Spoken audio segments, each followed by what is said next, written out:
Did you guys just eat 5 gallons of cheese balls?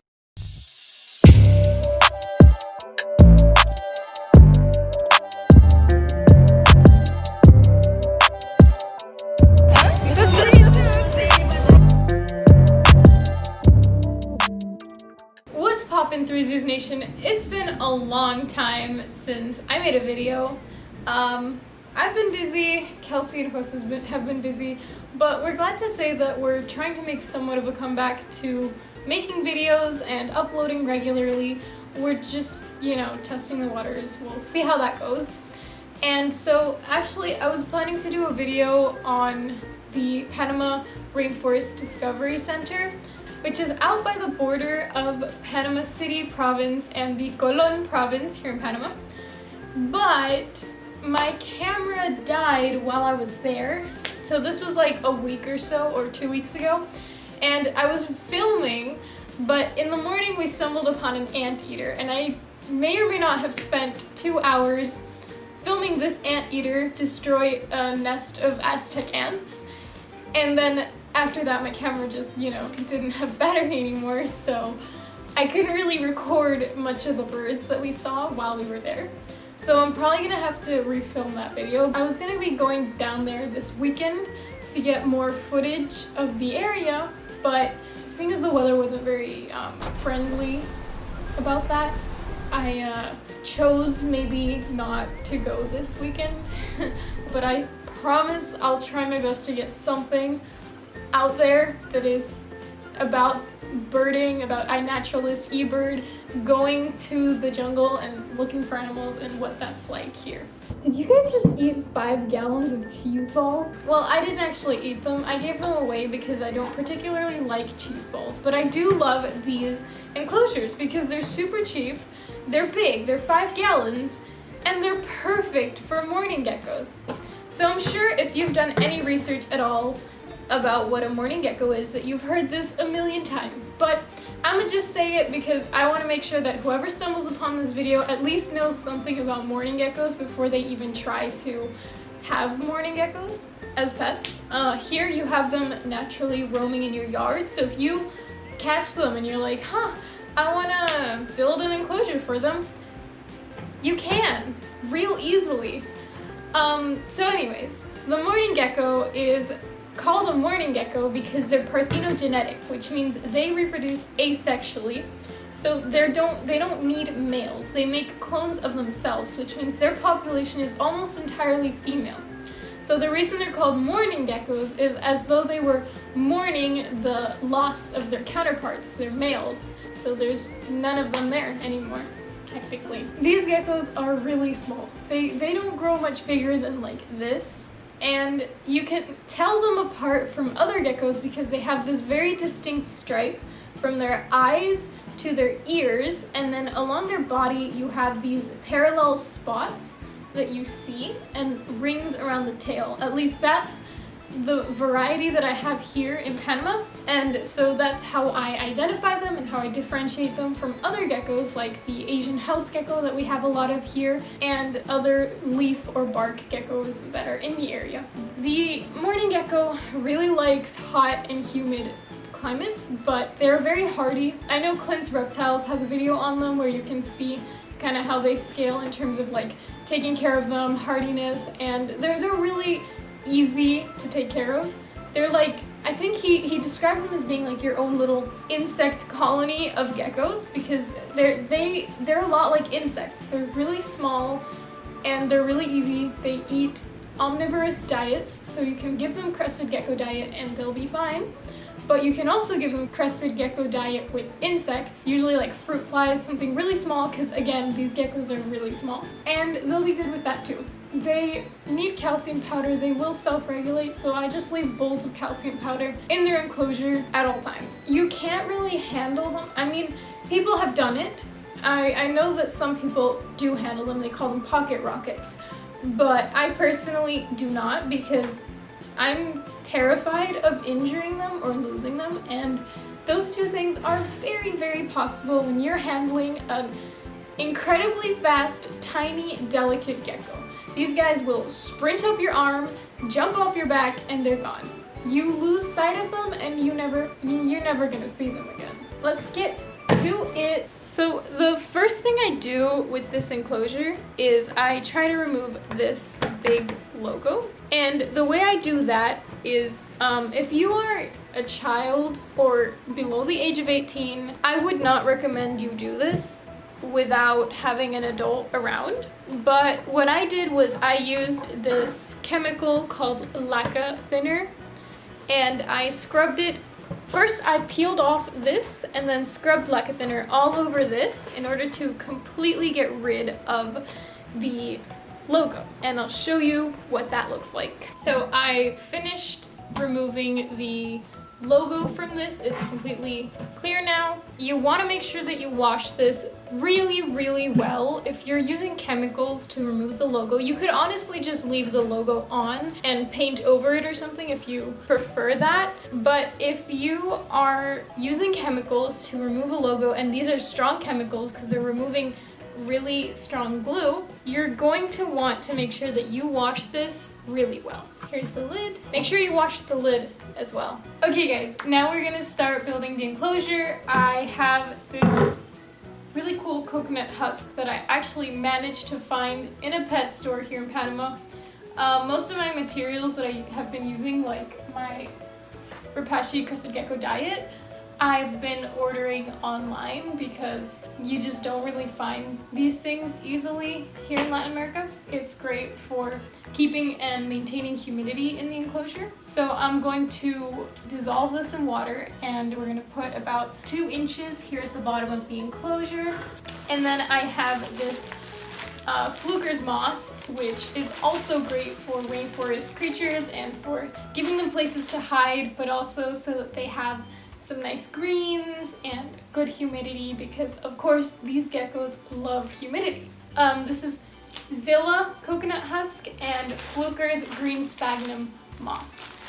I don't really have any smaller containers to expand the coconut husk in, so I'm actually using an old litter box. The instructions on here say that you should use about 1 gallon of water and that it should take about 10 minutes to expand. But since these enclosures are really tiny, I do not need the entire brick. So I'm gonna try and do about half of the brick, so maybe like half a gallon of water. I'll let you guys see how that goes.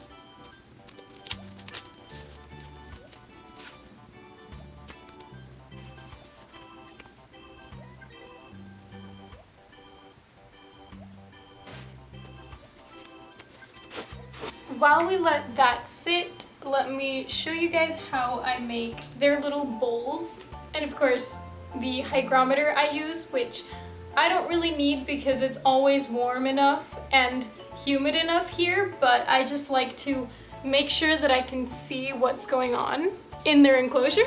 What I do with the food bowls is I get a magnet and I super glue one magnet to the bowl.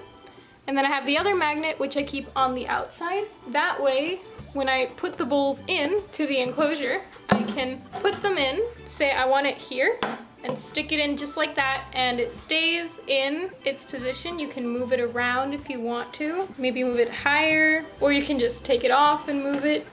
And that's my food, water, calcium bowl mechanism. I love doing this because I don't know where I would be able to buy the normal magnetic bowls that you can get for lizards or reptiles.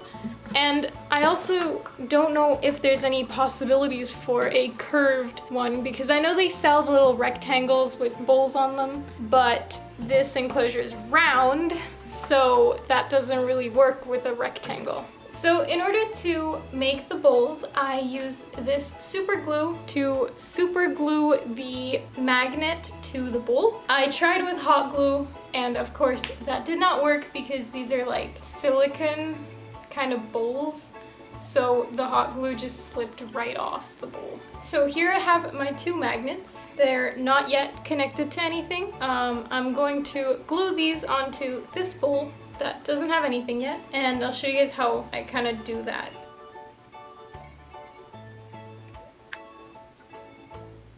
Once I have put the glue on the bowl, what I do is I get the other magnet and I put it inside, and that kind of just holds it in place so that while this glue is drying, the magnet is being held right where it needs to be.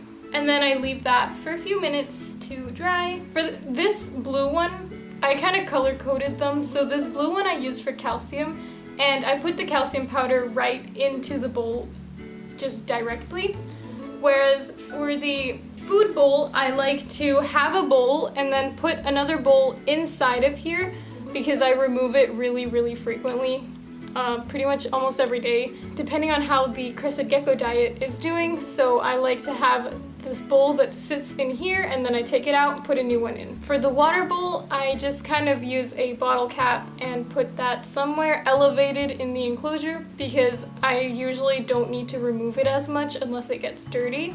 I just need to make sure that I'm refilling it, and I can do that without having to reach all the way down and take it out because I have my little spray bottle and I'm lazy that way. So it's starting to get really solid. Here you can see the coconut husk bedding. I put it in a little container because I'm probably going to be keeping some for my other enclosures since I have two enclosures. I have one for my adult larger geckos and I have one for my babies. The reason I have two enclosures is because mourning geckos are cannibalistic. So the adults will eat the babies if you are not careful about making sure that you remove the hatchlings from the enclosure. So now my coconut husk is just about done. I'm gonna start soaking my moss.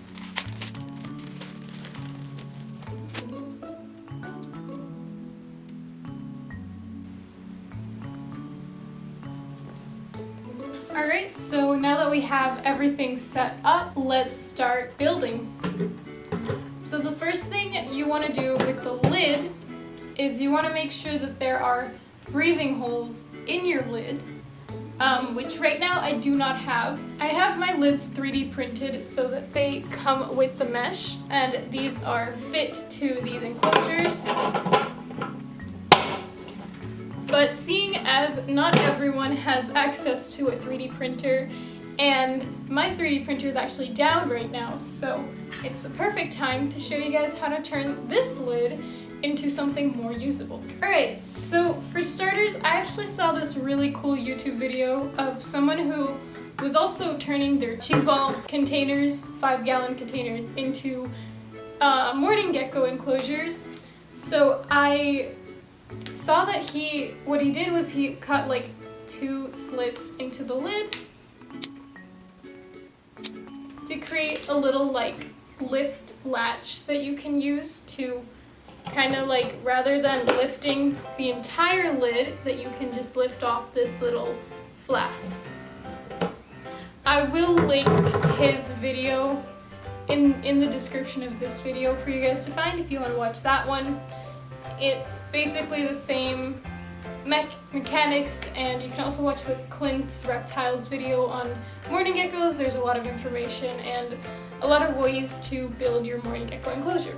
Next, you're obviously going to want to put holes in this, which I'll do with my scissors.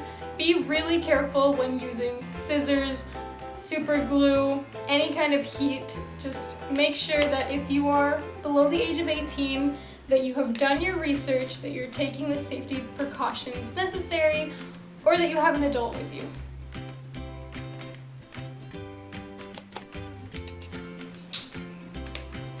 Let's get started with decorating the enclosure. So I actually had a little kind of plant pot that was fit to the enclosure, so it's like round shaped, so it fits perfectly at the bottom of this enclosure.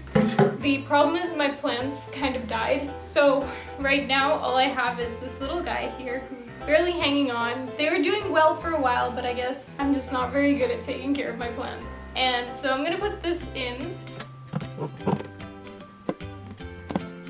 Now I'm gonna add the coconut husk bedding to the bottom. I also always like to add some rocks into my enclosure so that they have some more different surfaces to walk along. I have two larger rocks that I kind of put at the bottom in different areas. And then some smaller rocks to put around. Here's what the inside of the enclosure looks like right now.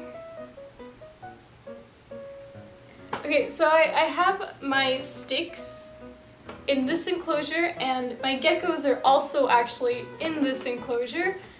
And the reason is that they like to stick to these sticks.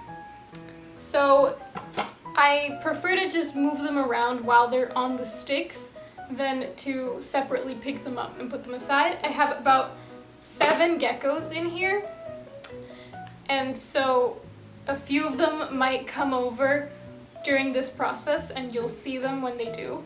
I like to put the water bowl up on the more elevated level with the plants that are kind of dead. So I usually put that right about here. My hygrometer. When I bought these hygrometers, they came with these little sticky things that you could put on the sides of your enclosure and just hang the hygrometer up right there. I usually put in the bowls last so that I can kind of make sure that the geckos have somewhere where they can put their bodies while they're eating, so they don't have to hang in awkward positions to eat from the bowls. I really like to use sticks with a lot of different holes and textures in them so that the geckos have a lot of places where they can run and hide if they need to.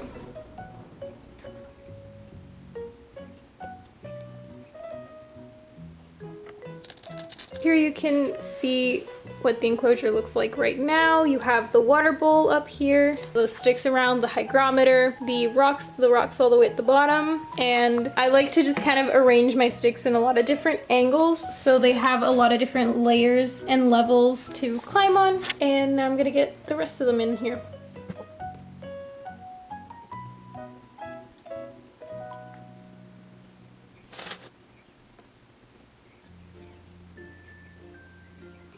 Alright, so here's the enclosure now. I kind of kept this little mossy forest over on the left, and then they have the drier stone here. You can actually see one of the geckos came over in one of the sticks over there. And now it's time to start adding the geckos and the food and water bowls. Here is my calcium powder. It's homemade. If you want to see Josie's video on how to make calcium powder at home, you should go check that out. Her video is really great, super helpful. Okay, so here's the enclosure now.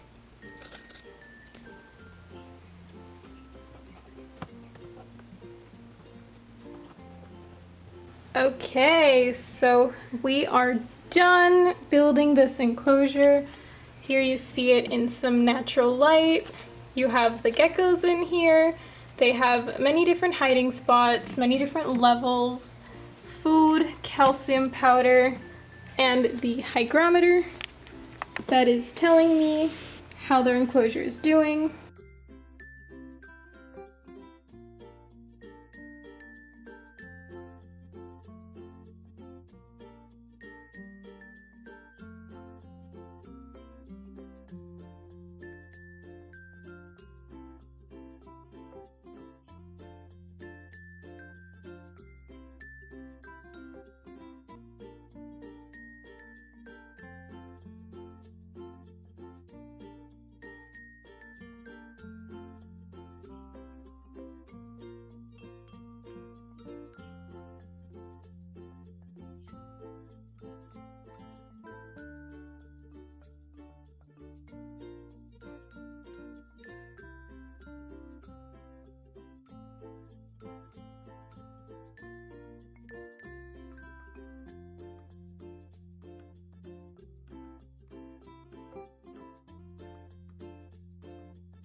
And now it's time for some fun gecko footage.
So after a busy day of hard work, we have finally finished. This is my second enclosure where I keep my juveniles. The other one I have returned downstairs where I keep my enclosures. And I don't know if I mentioned that the Mourning Gecko is arboreal, so that's why I have so many areas for them to climb on, because they need to do that to feel comfortable and safe. So I always try to make sure I add stakes in a lot of different directions for them to climb on and to stay happy and enriched. And thanks for watching, and if you just got mourning geckos of your own, that's awesome.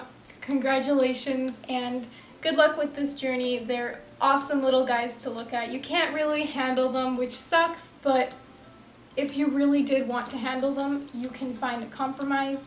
And honestly, they're so much fun to watch because they're very social geckos. So even without doing anything, you see them crawling around the enclosure, chasing each other, chirping, which I'm sure you'll hear in some of the clips of the enclosure that I took. They're always making noises, and they're just really fun little geckos. So thank you guys for watching. I'm again really sorry about the lack of content we've been uploading lately. Hopefully we can start uploading more frequently again soon. Say bye-bye. Which is out by the border of... It's been...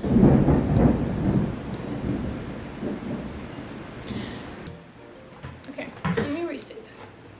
8 inches? No, that's way too big.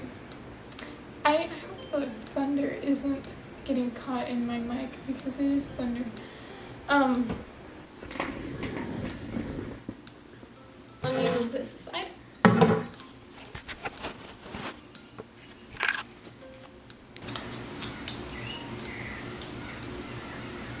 Calcium bowl. Where did, okay, I can't, hold on. We're ready.